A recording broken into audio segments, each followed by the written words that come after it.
Hello guys! Nandito po ulit tayo para sa isang DIY project. Gagawa po tayo ng isang cute and useful Thanksgiving token.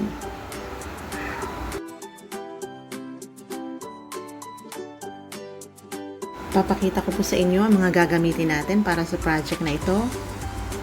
Assorted colored paper, assorted colored pencil, rubber bands, googly eyes, double adhesive tape, yarn, and multifunctional seamless cloth. Okay, let's start.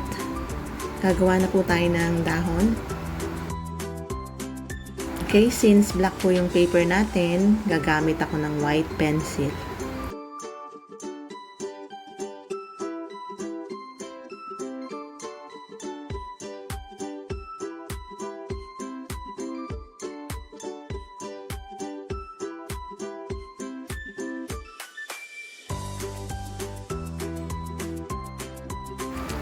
Ile-layer lang po natin yung different colored pencil para magkaroon siya ng konting texture.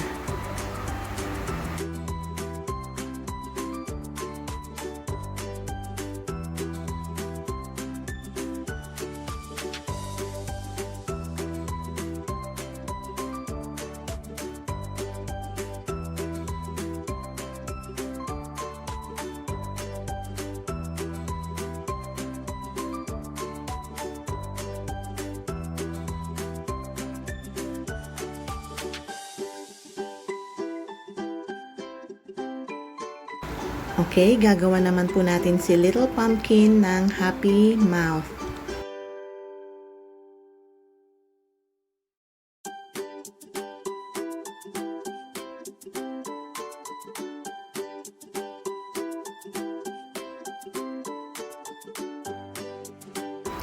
Ito pong gagamitin nating multifunctional seamless cloth can be used in different ways.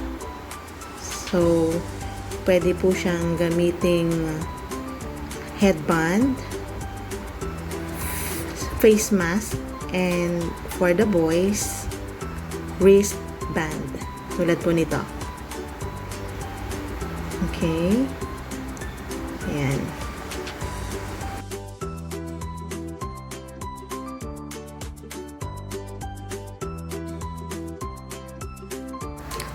Fold lang natin siya into half.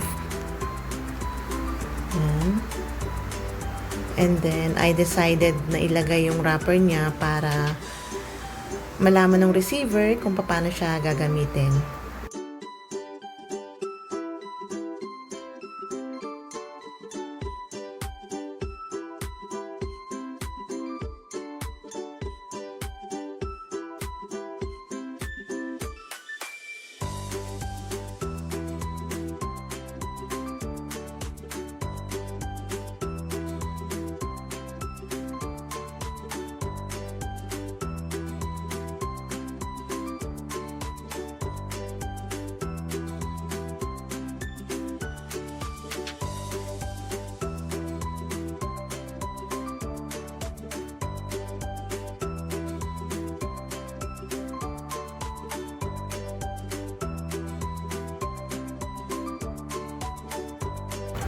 Pwede rin kayong gumamit ng paper twine instead of yarn.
Okay?